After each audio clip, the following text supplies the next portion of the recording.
সুবহান আল্লাহ। যাই হোক, শোনো, নামাজ কলমা তো ছেড়ে দিয়েছো, এর কারণ এটা নয় যে তুমি বেনামাজি। তোমার নামাজ কলমা ছাড়ার কারণ ভিন্ন। তুমি মনে করো আর কি তোমার মন চায় না, তুমি পারো না, তাই তুমি নামাজ পড়ো না। আসলে তোমার তাওহীদে সমস্যা। কোথায় সমস্যা?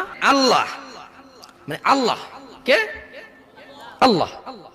তিনি যে তোমার হিসাব নিতে সক্ষম এবং তিনি যে তোমার হিসেব নিবে, তুমি এটা পরিপূর্ণভাবে বিশ্বাস করো না, তাহলে তো তুমি নামাজ পড়তে। তুমি মনে করো আর কি তুমি নামাজ পড়ছো না, তুমি গাফেল।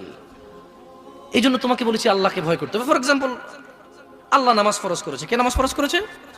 আল্লাহ। মুয়াজ্জিন আজান দেয়, তুমি নামাজ পড়ো না। তুমি মনে করো তোমার দান সাদাকা তোমাকে উদ্ধার করবে, তোমাকে ভুল শিখিয়েছে। আমি মানুষ, ছোট হতে পারি। শোনো, জোর জবরদস্তি করে কিছু কথা আমাকে শুনিয়েও দিতে পারো, এখান থেকে নামিয়েও দিতে পারো। বলছি না তোমরা নামাবা, বাট এটা পারো। তবে মনে রাখবে